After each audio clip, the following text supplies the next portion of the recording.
Here I want to briefly use a San Francisco cable car as kind of a metaphor for letting go and what that means, how that works, why it's beneficial.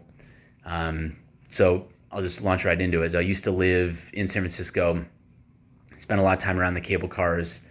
And, before I was there, I never really thought much about how the cable car moved. And then what I came to realize, which was kind of incredible, is, beneath the cable car is kind of this metal slot that runs through the street. And there's a literal steel cable that's constantly moving under there. And the cable car itself has no engine, no way of moving other than it has a little gripper, like a little arm that reaches down and it squeezes and clinches onto the cable. And when it grabs the cable hard enough, it then moves with the cable.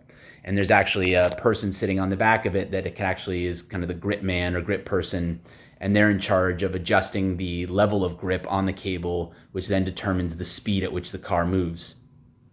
And I think this is a really interesting metaphor for the mind, for attention. We oftentimes have these thought streams running through our head.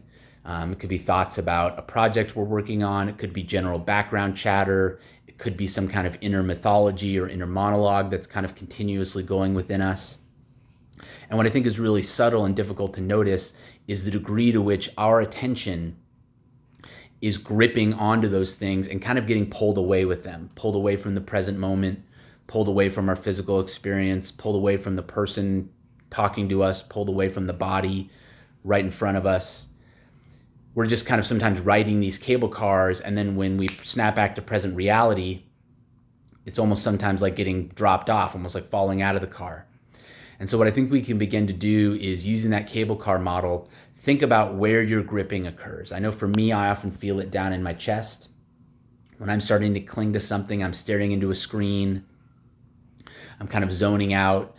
I can feel some kind of tightening happen in my chest. I also feel some tightening in my throat. And I think there's kind of two moves. There's the move of the physical relaxation, which can be as simple as just releasing those muscles, maybe doing an exhale, sigh, right? Right, that creates some release. And then I think there's also, to a degree, a mental release. And I think this is what we train with meditation. We're meditating, we're sitting on a cushion, we're noticing our breath coming and going. That's our discipline. And then we notice our attention drifting off into one thought, right, or chasing some thought, right, gripping onto that cable as it goes. And in meditation, we train the mind to ungrip the cable of thought and come back to whatever the discipline is of that meditation, whether it's the breath, whether it's feeling the heartbeat, or whether it's simply trying to keep an open field of awareness and not fixate on any particular thought or another. So I guess the takeaway would be, the next time you're feeling like you're struggling, you're getting caught up in thought, having a difficult time staying present, just think of the cable car.